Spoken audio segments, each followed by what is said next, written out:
Hello, ഇന്ന് നമുക്ക് ഒരു യഥാർത്ഥ സംഭവത്തെ ആസ്പദമാക്കിയുള്ള ജെ ബേബി എന്ന തമിഴ് സിനിമയുടെ കഥ നോക്കിയാലോ. ഒരമ്മ, അവർക്ക് 5 മക്കളുണ്ട്. ഈ 5 മക്കളെയും അമ്മ ഒരുപാട് കഷ്ടപ്പെട്ടാണ് വളർത്തിയത്. വളർന്നു വലുതായി മക്കളെല്ലാം വിവാഹം കഴിച്ചു കഴിഞ്ഞപ്പോൾ മക്കൾക്കെല്ലാം അമ്മ ഒരു ബാധ്യതയായോ എന്നൊരു സംശയം. അങ്ങനെ ആ അമ്മ നാട് വിട്ടു പോവുകയാണ്. നാട് വിട്ടുപോയ അമ്മയെ തിരക്കി ഇറങ്ങിയ അവരുടെ മൂത്ത മകനും ഇളയ മകനും പിന്നീട് അമ്മയെ കണ്ടെത്തിയോ, എന്തായി, അമ്മ അവരോടൊപ്പം തിരിച്ചു ചെന്നോ എന്നൊക്കെ അറിയാൻ എങ്കിൽ നമുക്ക് വേഗം സിനിമയുടെ കഥയിലേക്ക് കടക്കാം. സിനിമയുടെ തുടക്കത്തിൽ പെയിന്റ് പണിക്കാരനായ സെന്തിലിനെയും ഡ്രൈവറായ ശങ്കറിനെയും പോലീസ് സ്റ്റേഷനിലേക്ക് വിളിപ്പിക്കുകയാണ്. എന്താണ് കാരണമെന്ന് അവർക്കറിയില്ല. സ്റ്റേഷനിലെത്തിയ സെന്തിലും ശങ്കറും പരസ്പരം മുഖത്തേക്ക് പോലും നോക്കുന്നില്ല. ഇവർ സഹോദരങ്ങളാണ്. എന്തോ കാരണത്താൽ പിണക്കത്തിലുമാണ്. സ്റ്റേഷനിലെത്തിയ അവരെ SI വിളിപ്പിക്കും. നിങ്ങളുടെ അമ്മ എവിടെയാണ് എന്ന് ചോദിക്കുമ്പോൾ അവരുടെ മറ്റ് സഹോദരങ്ങളുടെ വീട്ടിൽ കാണുമെന്നവർ പറയും. ഇവർക്കിനി 3 സഹോദരങ്ങൾ കൂടിയുണ്ട്.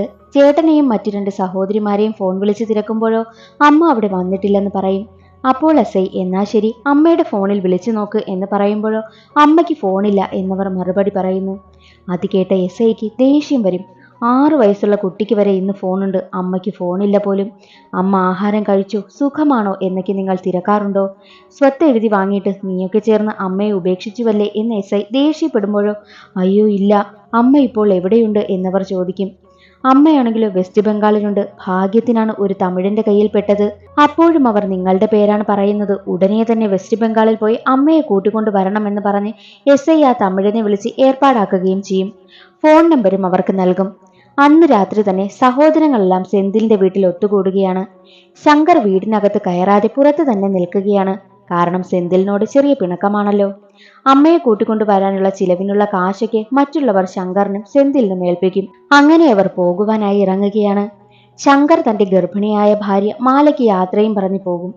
അങ്ങനെ അവർ ട്രെയിനിലിരിക്കവേ ഒരമ്മ തന്റെ മകന് ആഹാരം വാരിക്കൊടുക്കുന്നത് കാണുന്ന സെന്തിലിന് അമ്മയെ ഓർമ്മ വരും. പണ്ട് സെന്തിലിന്റെ വിവാഹ നിശ്ചയ ദിവസം പെണ്ണ് മറ്റൊരു പയ്യനൊപ്പം ഒളിച്ചോടിപ്പോയി. എല്ലാവരുടെയും മുന്നിൽ ആകെ നാണകെട്ട സെന്തിൽ പെണ്ണു വീട്ടുകാരെ ഒരുപാട് വഴക്ക് പറയും. അത് കേട്ട് ദേഷ്യം വന്ന പെണ്ണിന്റെ സഹോദരി നിന്നെ കാണാൻ കൊള്ളാത്തതിനാലാണ് ചേച്ചി ഒളിച്ചോടിപ്പോയത് എന്നൊക്കെ പറയുന്നു. അത് വലിയ വിഷയമായി. അതവസാനം കയ്യാങ്കളിയിൽ വരെ എത്തി. ഒരുവിധം പ്രശ്നങ്ങളൊക്കെ ഒത്തുതീർപ്പായി. കാലങ്ങൾ കടന്നുപോയി. ഒരിക്കൽ ശങ്കർ ഒരു പെണ്ണിനെ വിളിച്ചുകൊണ്ടുവരും. അത് മറ്റാരുമല്ല, അന്നത്തെ കല്യാണ പെണ്ണിന്റെ സഹോദരിയായിരുന്നു. അവർ അന്നേ പ്രണയത്തിലായിരുന്നു. അത് കണ്ട സെന്തിൽ അവനുമായി പ്രശ്നമുണ്ടാക്കും. ആർക്കും അവരെ അക്സെപ്റ്റ് ചെയ്യാൻ പറ്റിയില്ല. ശങ്കറിനെയും പെണ്ണിനെയും വീട്ടിൽ നിന്നും ഇറക്കി വിട്ടു. അതാണ് അവർ പിരിയാനുള്ള കാരണം. അങ്ങനെ ഫ്ലാഷ് ബാക്ക് അവിടെ അവസാനിക്കുന്നു. അവർ രണ്ടുപേരും വെസ്റ്റ് ബംഗാളിലെത്തി മൂർത്തിയെ വിളിക്കും. മൂർത്തി വരുന്നതുവരെ പ്ലാറ്റ്ഫോമിൽ വെയിറ്റ് ചെയ്യുകയായിരുന്നു. അപ്പോൾ ശങ്കർ പ്ലാറ്റ്ഫോമിൽ ഇരിക്കുമ്പോൾ ഒരു കുടുംബത്തെ കാണും. ശങ്കറിന് അവരുടെ ഫാമിലി ഓർമ്മ വരും. ശങ്കറിന്റെയൊക്കെ അച്ഛൻ ലോൺ എടുത്ത് ഒരു വീട് വെച്ചു. ലോൺ തിരിച്ചടയ്ക്കാതായപ്പോൾ ബാങ്കുകാർ വീട് ജപ്തി ചെയ്യുമെന്നായി. അമ്മ അവരോട് ഒരുപാട് കെഞ്ചുമെങ്കിലും നടന്നില്ല. തന്റെ മക്കൾ തിരിച്ചടയ്ക്കാതെ മക്കളുടെ കഴിവുകേട് കൊണ്ട് ആ വീട് പോയതെന്നോർത്ത് ബേബി അമ്മ ഒരുപാട് കരഞ്ഞുകൊണ്ട് അതിൽ ഒപ്പിട്ട് കൊടുക്കുന്നു. അങ്ങനെ അവരുടെ വീടും നഷ്ടമായി. ആ ഫ്ലാഷ് ബാക്ക് അവിടെ അവസാനിക്കുകയാണ്. മൂർത്തിയെ അവർ കണ്ടുമുട്ടുന്നു. മൂർത്തി അവരെയും കൂട്ടി പോലീസ് സ്റ്റേഷനിലേക്ക് പോകും. സ്റ്റേഷനിലെത്തുമ്പോഴാണ് സ്ത്രീകളെ സ്റ്റേഷനിൽ ഇരുത്താൻ പറ്റാത്തതിനാൽ അമ്മയെ ഹോമിലോട്ട് മാറ്റിയ കാര്യം പറയും. അടുത്ത ദിവസം 10 മണിയായാലേ ഇനി കാണാനാകൂ. അവർ വരുന്നത് അമ്മയ്ക്കറിയില്ല. അങ്ങനെ ചായയും കുടിച്ചിരിക്കുമ്പോൾ മൂർത്തിയോട് നിങ്ങൾക്ക് എന്ത് ജോലിയാ എന്നൊക്കെ ചോദിക്കുമ്പോൾ ഞാൻ മിലിറ്ററിയിലാണ്. ഇപ്പോൾ ഈ ലീവിനൊക്കെ വന്നിട്ട് തിരികെ ഡ്യൂട്ടിക്ക് ജോയിൻ ചെയ്യാതെ നടക്കുന്നവരെയൊക്കെ കണ്ടെത്തി ജോയിൻ ചെയ്യിപ്പിക്കലാണ് ഇപ്പോൾ എൻ്റെ ഡ്യൂട്ടി എന്ന് പറയും.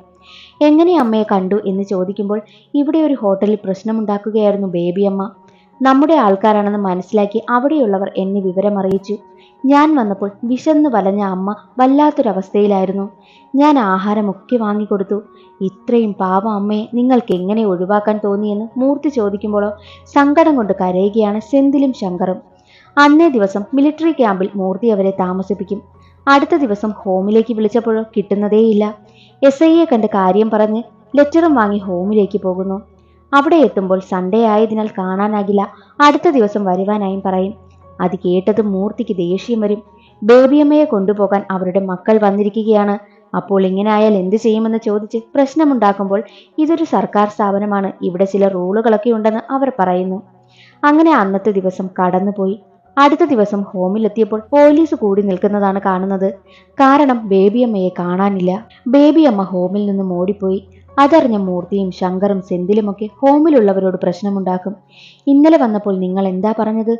അപ്പോൾ ഞങ്ങളോടൊപ്പം വിട്ടിരുന്നെങ്കിൽ ഇങ്ങനെ സംഭവിക്കുമായിരുന്നോ എന്നൊക്കെ ചോദിച്ച് പ്രശ്നമുണ്ടാക്കുകയാണ്.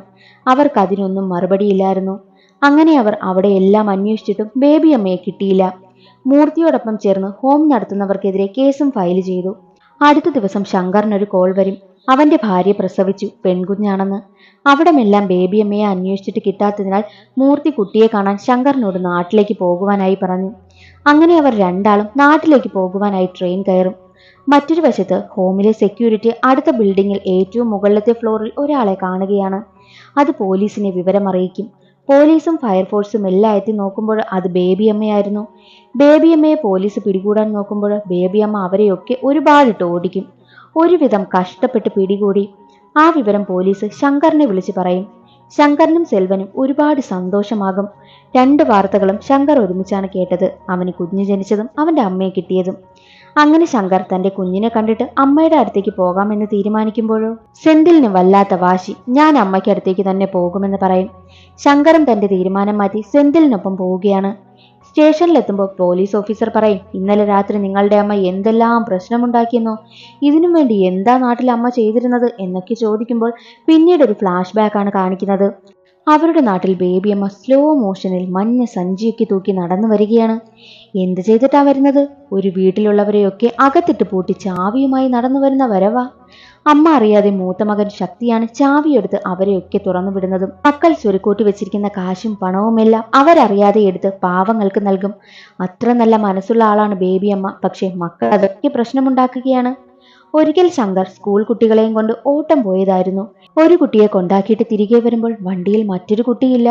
ആകെ പ്രശ്നമായി. ശങ്കറിന്റെ നാട്ടുകാരൊക്കെ കുറ്റം പറയുവാനായും അടിക്കുവാനൊക്കെ തുടങ്ങിയപ്പോൾ ശങ്കർ ആകെ തകർന്നു പോയി. എന്നാൽ ബേബിയമ്മ ആ കുട്ടിയോടൊപ്പം ഐസ്ക്രീം ഒക്കെ കുടിച്ച് സന്തോഷിച്ച് വരികയാണ്. ചോദിച്ചപ്പോൾ കുഞ്ഞിന് ഐസ്ക്രീം വാങ്ങിക്കൊടുക്കാൻ കൊണ്ടുപോയതാണെന്ന് പറയും. ശങ്കറിന് അതെല്ലാം കേട്ട് ഒരുപാട് ദേഷ്യം വന്നു. ശങ്കർ അമ്മയെ ഒരുപാട് വഴക്ക് പറയുന്നു. അടുത്ത ദിവസവും ഇതുപോലുള്ള പ്രശ്നങ്ങൾ അമ്മ ഉണ്ടാക്കും. അമ്മയ്ക്ക് മാനസിക പ്രശ്നമുണ്ടെന്ന് അവർക്ക് തോന്നുന്നു. അങ്ങനെ അവർ ഹോസ്പിറ്റലിൽ കാണിച്ച് മരുന്നൊക്കെ വാങ്ങിക്കൊടുക്കുമ്പോഴും അമ്മ അതൊന്നും കഴിക്കില്ല. അമ്മ അറിയാതെ ചായക്കടയിൽ കൊണ്ടുപോയി ചായയിൽ ഗുളിക കലർത്തി കൊടുത്തിട്ടും അമ്മ അതെല്ലാം കണ്ടുപിടിച്ച് ചായക്കടക്കാരനിട്ടും പണി കൊടുക്കും. അങ്ങനെ ഇരിക്കെ ഒരിക്കൽ ശങ്കർ ആണെങ്കിലോ വർക്ക്ഷോപ്പിലായിരുന്നു.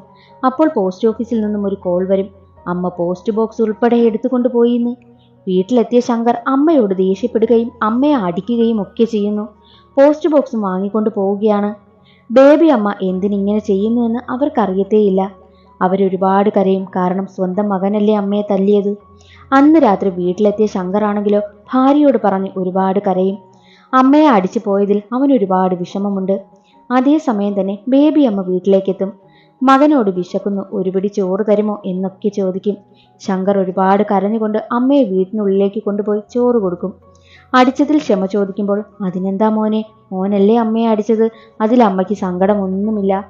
എന്താ ഞാനിങ്ങനെ ചെയ്യുന്നത് എന്നൊന്നും എനിക്കറിയില്ല, എനിക്ക് എന്താണ് സംഭവിക്കുന്നതെന്നും അറിയില്ലെന്ന് പറഞ്ഞ് ബേബി അമ്മ ഒരുപാട് കരയും. കഴിക്കാൻ കൊണ്ടുവന്ന ചോറിൽ നിന്നും ഒരു പിടി ചോറ് ശങ്കറിന് അമ്മ നൽകുന്നു. അവൻ പൊട്ടിക്കരഞ്ഞുകൊണ്ട് ആ ചോറ് വാങ്ങി കഴിക്കുകയാണ്. അടുത്ത ദിവസം മക്കളെല്ലാം ചേർന്ന് ബേബി അമ്മയെ മെന്റൽ ഹോസ്പിറ്റലിലേക്കും കൊണ്ടുപോകും. അമ്മയെ പരിശോധിച്ച ഡോക്ടർ അമ്മയുടെ മാനസിക നില എങ്ങനെയെന്നറിയാൻ ചോദ്യങ്ങളൊക്കെ ചോദിക്കും. അതിനെല്ലാം ബേബിയമ്മ കറക്റ്റായിട്ട് ഉത്തരം നൽകും. ഒരു ഘട്ടത്തിൽ ഡോക്ടറിനോട് വരെ ബേബിയമ്മ തർക്കിക്കുകയാണ്. ബേബിയമ്മയെ പുറത്താക്കിയിട്ട് ഡോക്ടറിനോട് ശങ്കറും അവന്റെ ചേച്ചിയും സംസാരിക്കുകയാണ്. അമ്മ ഇങ്ങനെയൊന്നുമല്ലായിരുന്നു. അച്ഛൻ ഹാർട്ട് അറ്റാക്ക് വന്ന് മരിച്ചു. അതിനുശേഷമാണ് അമ്മ ഈ ഒരു അവസ്ഥയിലായത്. അമ്മയും അച്ഛനും വലിയ സ്നേഹത്തിലായിരുന്നു. അച്ഛന്റെ വീടും ലോണിൽ പോയി. അതിനുശേഷം അമ്മ ചെയ്യുന്നതൊക്കെ സമനില തെറ്റിയ പോലെയാണ്. നാട്ടുകാർക്കൊക്കെ വലിയ ബുദ്ധിമുട്ടായി തുടങ്ങി എന്നൊക്കെ പറഞ്ഞവർ കരയും. അത് കേട്ട് ഡോക്ടർ, ഒരിക്കലെങ്കിലും നിങ്ങൾ അമ്മയോട് മനസ്സ് തുറന്ന് അമ്മയ്ക്ക് എന്താ പ്രശ്നമെന്നൊക്കെ ചോദിച്ച് അമ്മയോടൊന്ന് സംസാരിച്ചിട്ടുണ്ടോ എന്നൊക്കെ ഡോക്ടർ ചോദിക്കും. അമ്മയ്ക്ക് അങ്ങനെ ട്രീറ്റ്മെന്റ് ആരംഭിക്കുവാനായും തീരുമാനിക്കും. അതും അമ്മയറിയാതെയാണ്. മെന്റൽ ഹോസ്പിറ്റലിൽ വാർഡിൽ തന്നോടൊപ്പമുള്ള മറ്റുള്ളവരോടൊക്കെ ബേബിയമ്മ നന്നായി സഹകരിക്കും. എല്ലാവർക്കും ബേബിയമ്മയെ ഒരുപാട് ഇഷ്ടമായി. ഓരോ മക്കളും ഓരോ ദിവസവും അമ്മയെ കാണാനായി വരുമായിരുന്നു. ഒരിക്കൽ ശങ്കർ എന്തെങ്കിലും ഉണ്ടെങ്കിൽ അറിയിക്കാൻ പറഞ്ഞ് അഡ്രസ്സും ഫോൺ നമ്പരും അവിടെയുള്ളൊരു സ്റ്റാഫിനെ ഏൽപ്പിച്ചിട്ട് പോകും. മക്കളെ കാണാതെ ബേബിയമ്മ തിരക്കുമ്പോഴോ അവർക്ക് നിങ്ങളെ വേണ്ട, നിങ്ങൾക്ക് സമനില തെറ്റിയതിനാൽ നിങ്ങളെ ഇവിടെ ഉപേക്ഷിച്ചു പോയി എന്ന് അവിടെ ഉണ്ടായിരുന്ന സെക്യൂരിറ്റി പറഞ്ഞു. അത് ബേബിയമ്മയ്ക്ക് താങ്ങാനായില്ല. ബേബിയമ്മ പൊട്ടിക്കരയും. അങ്ങനെ മക്കൾ അടുത്ത ദിവസം ബേബിയമ്മയെ കാണാൻ വന്നപ്പോഴോ അവരെ കാണാൻ കൂട്ടാക്കിയില്ല. മക്കൾ അമ്മയ്ക്കടുത്തേക്ക് വരുമ്പോൾ അമ്മ അലറി കരയുകയാണ്. എന്റെ പിന്നാലെ വന്നാൽ ഞാൻ കല്ലെടുത്തെറിയുമെന്നൊക്കെ പറഞ്ഞ് അവരെ കാണാൻ കൂട്ടാക്കാതെ നടന്നു പോകുന്നു. അങ്ങനെ ആ ഫ്ലാഷ് ബാക്ക് അവിടെ അവസാനിക്കുകയാണ്. സെന്തിലും ശങ്കറും സ്റ്റേഷനിലെത്തി അമ്മയെ കാണാനായിട്ട് പോകും. അവരെ കണ്ടതും അമ്മയ്ക്ക് ഒരുപാട് സന്തോഷമാകുന്നു. ഇവർ എന്റെ മക്കളാണ് എന്നൊക്കെ അമ്മ മറ്റുള്ളവരോട് മക്കളെ പരിചയപ്പെടുത്തും. ശങ്കർ മൂർത്തിയോട് ഒരു ദിവസം കൂടി വെയിറ്റ് ചെയ്താൽ കോർട്ടിന്റെ ഫോർമാലിറ്റീസ് ഒക്കെ കഴിഞ്ഞ് നാളെ ഞങ്ങൾ പോകുമെന്നും പറയും. അങ്ങനെ അന്ന് രാത്രി ഒരു സ്ഥലത്ത് അവർ വിശ്രമിക്കുകയാണ്. ശങ്കർ അമ്മയോട് തനിക്കൊരു പെൺകുഞ്ഞ് ജനിച്ച കാര്യം തുറന്നു പറയുകയാണ്. അത് കേട്ട ബേബി അമ്മയ്ക്ക് ഒരുപാട് സന്തോഷമാകും. അങ്ങനെ അവർ അന്ന് രാത്രി ഒരു സ്ഥലത്ത് വിശ്രമിക്കും. അമ്മയോട് ശങ്കർ തന്റെ കുഞ്ഞിന്റെ കാര്യമൊക്കെ അറിഞ്ഞ സെന്തിലാണെങ്കിലോ, ഓ ഇനി ആ പേരും പറഞ്ഞ് കുടുംബമെല്ലാം ഒന്നിക്കാമെന്ന് നീ കരുതിയോ? ഒരിക്കലും നടക്കില്ല. നീ അവളെ കെട്ടിക്കൊണ്ട് വന്നപ്പോഴേ നീ എന്റെ മനസ്സിൽ മരിച്ചു എന്നവൻ പറയും. അത് കേട്ട ശങ്കർ ആണെങ്കിലോ, നിങ്ങളുടെ നിശ്ചയം മുടങ്ങും മുമ്പ് തന്നെ ഞങ്ങൾ പ്രണയത്തിലായിരുന്നു.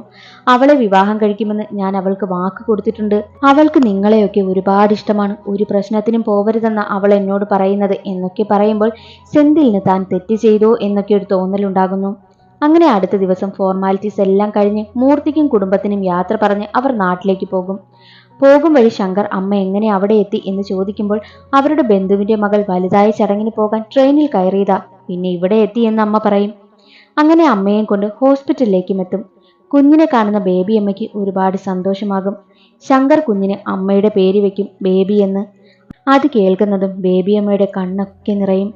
രണ്ട് കുടുംബവും ഒന്നിക്കുകയാണ്. അങ്ങനെ യഥാർത്ഥ ബേബിയമ്മയെ കാണിച്ചുകൊണ്ട് സിനിമ അവസാനിക്കുന്നു.